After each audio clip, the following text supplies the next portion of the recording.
Welcome to Adventures for Anyone, and today we're going to discuss what happened right here in Winsted, Connecticut along the Mad River in 1955.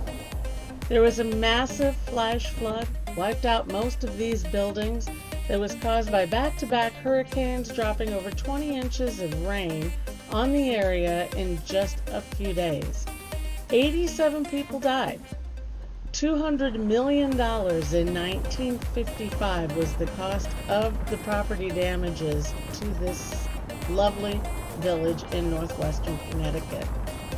As a result, northwest Connecticut now has flood control. We have massive flood control.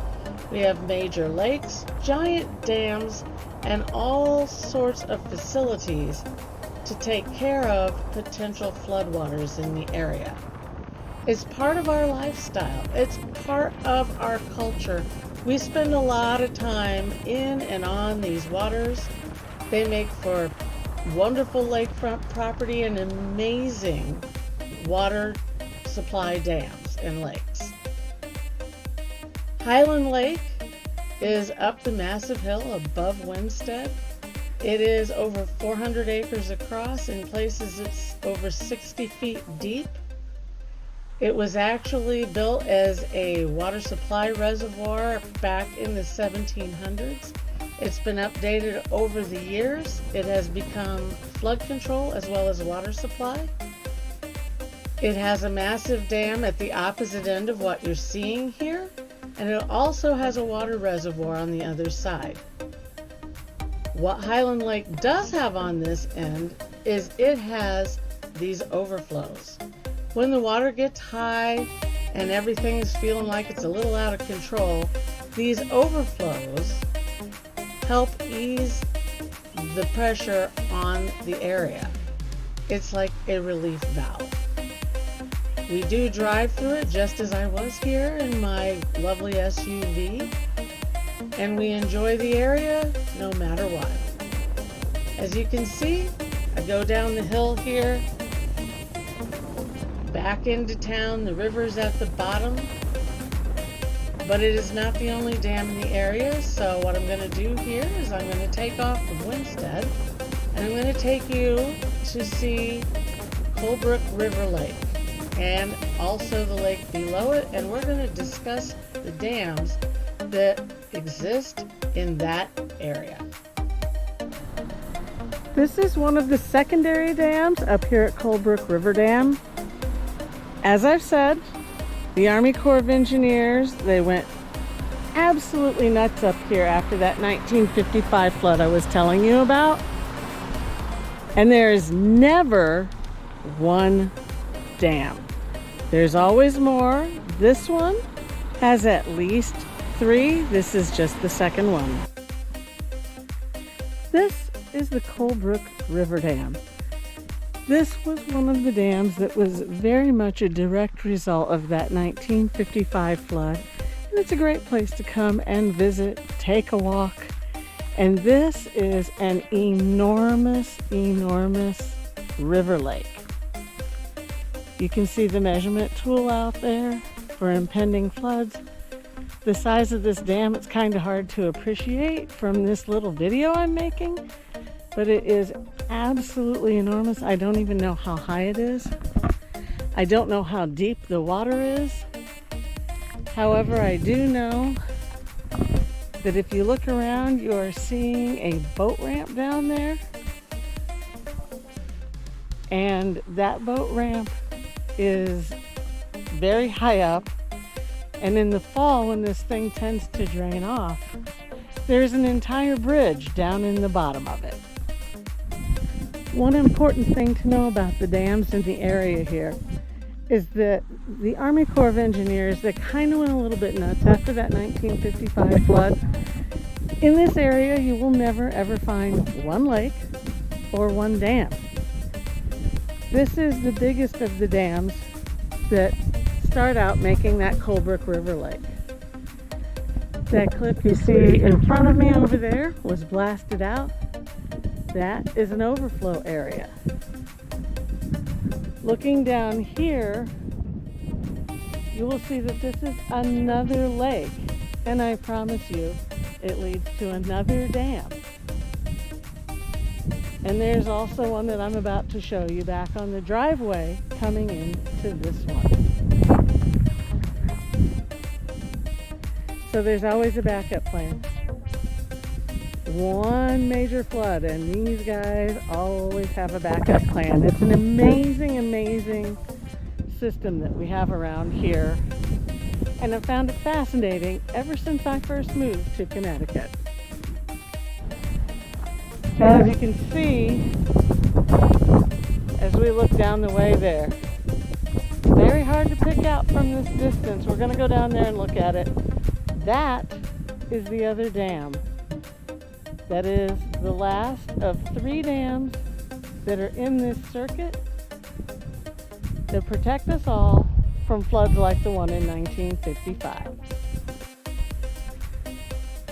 On a lighter note, this gigantic lake here and this lovely mountain lake down here both have public boat ramps on them. You can bring your boat, and some good sized ones run on the big lake up here. On the lower lake down there, you tend to have more kayaks and canoes. I've spent a lot of time on these 2 lakes with my kayak. I absolutely love it up here.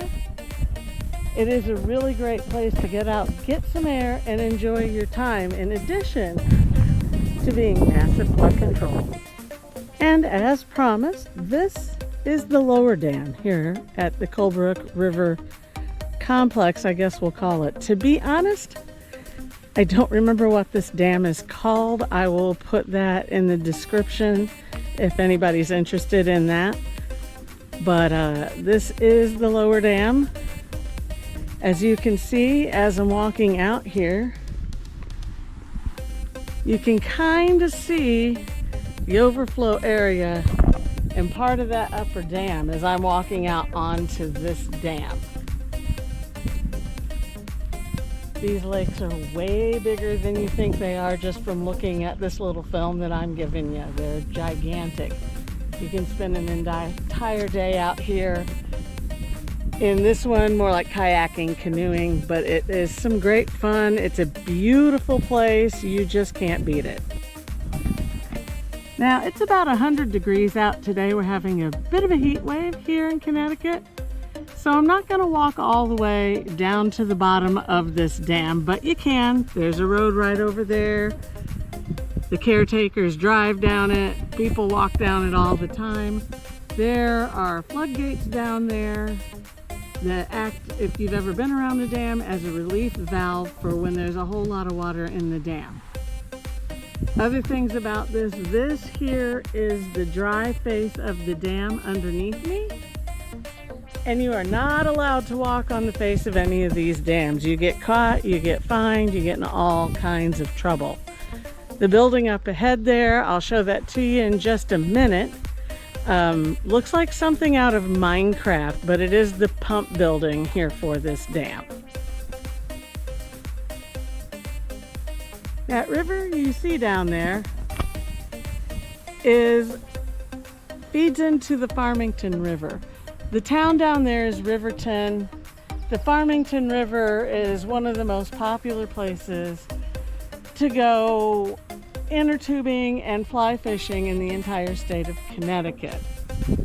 And that's pretty much what this dam regulates, as well as, you know, everybody who lives in the valley. Once again, you can see down there, that's the big dam.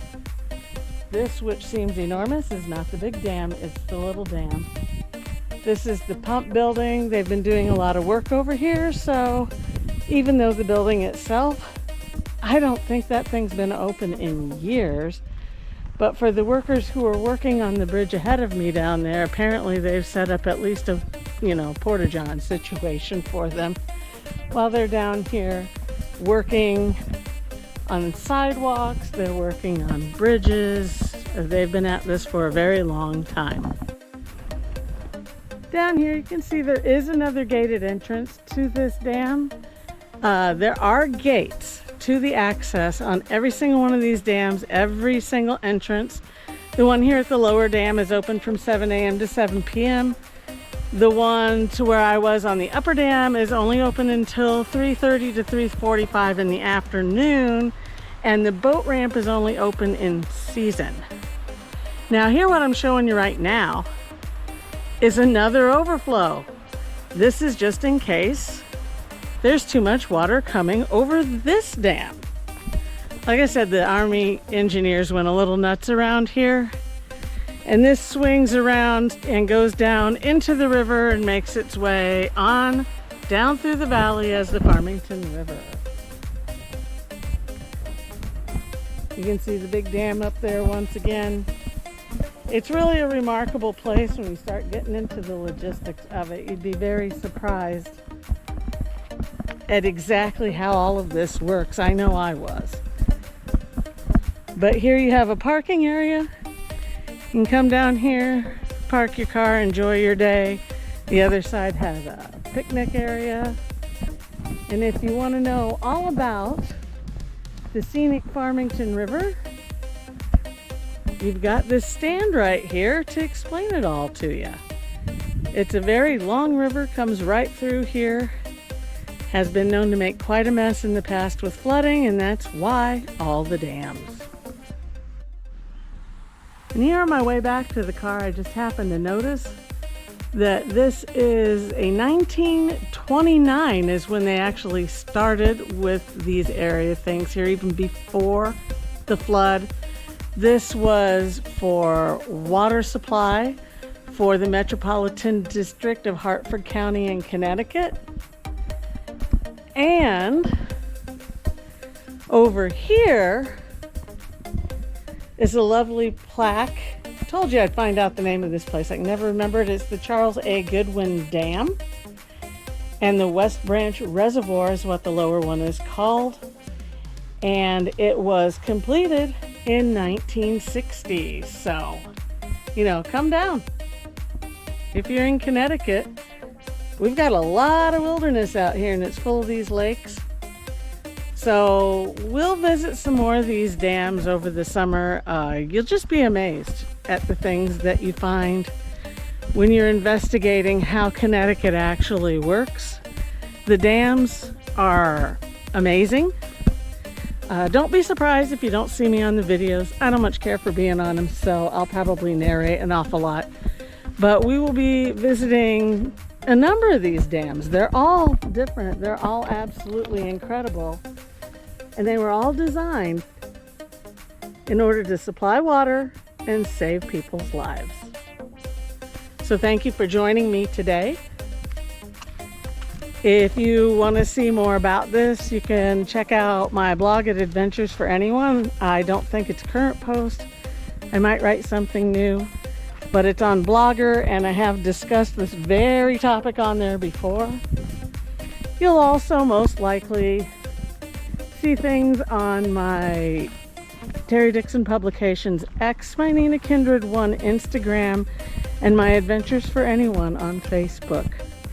So enjoy. If you like what you see here, you know the rules. I hope that people leave comments. If you've been to any of these dams, if you have any particular expertise about these dams, let me know. I would love to hear your thoughts on this subject. I'm Terry. I'm 60 and I'm not done yet. So join me for more Adventures for Anyone next time, and like and subscribe if you want to learn how to do great things no matter how old you are.